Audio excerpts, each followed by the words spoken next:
So I wanted to make a quick video to help you guys understand magic mornings and extra magic hours, how they're different, how they work. I always see a lot of people getting really confused by it at the park gates, and it's kind of understandable, but really once you get the hang of it, it makes a lot of sense. A lot of people have heard of magic mornings. If you have a 3-day ticket to Disneyland or longer, then you get one magic morning during your stay. And that means that you get to get into Disneyland 1 hour early. Now, magic mornings, they are not every day. They are valid on Tuesdays, Thursdays, and Saturdays. Keep in mind that the way that magic mornings are advertised is that they say that select attractions are open.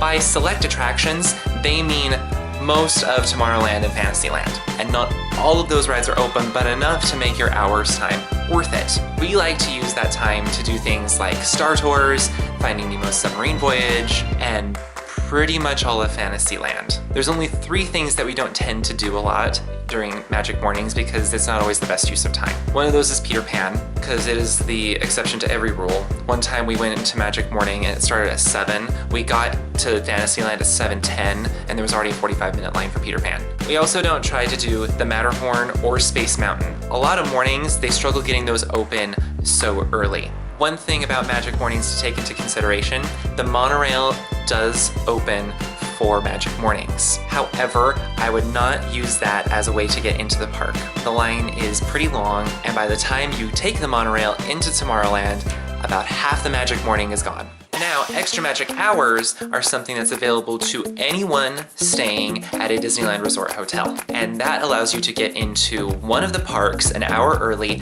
every day of your stay. You get to get into Disneyland Tuesdays, Thursdays, Saturdays, and California Adventure Mondays, Wednesdays, Fridays, and Sundays. Extra magic hours in Disneyland are pretty much the same thing as magic mornings. So all that applies to what I said before. In California Adventure, there's not particular parts of the park that are open that they direct you to. There's just bits and pieces of the whole park that are open.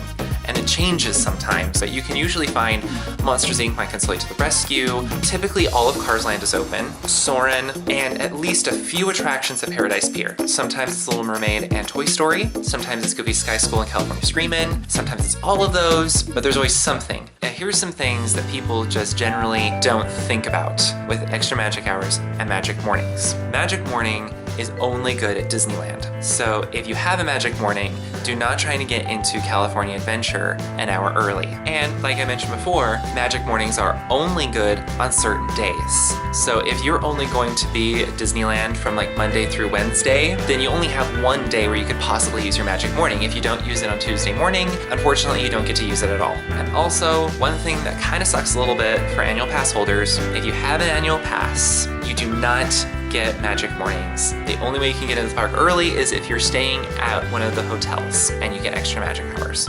That's just how they work it. Please do not be one of those people that complains to the cast members because the whole park is not open an hour early and you expected it to be. They never said it was, and you should be grateful that you're allowed in the park when it's not so crowded. So there are just a few things to help you understand extra magic hours and magic mornings so that you can plan for those a little bit better. If you have any other questions about them, go ahead and leave us a comment, ask a question. And in the meantime, also give us a thumbs up and subscribe for more videos. Check us out as well at DisneylandForever.com, and you can find a whole ton of other tips and tricks to help make your Disneyland vacation work smoother. And until then, we will see you next week. See you guys.